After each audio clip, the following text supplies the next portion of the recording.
First step, visit imagecompresstool.com. Step 2, to verify that your image is being compressed correctly, choose drag and drop up to 100 images here, or click to select and first pick just one image.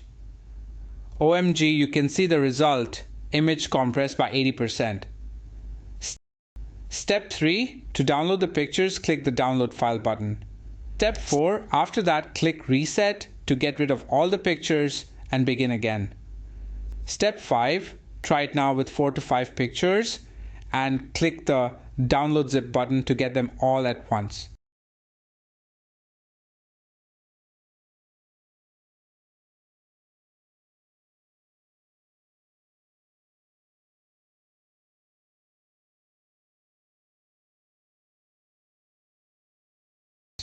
You can now experiment with up to 100 images and observe the outcome, which shows that the images are compressed and downloaded in a matter of seconds.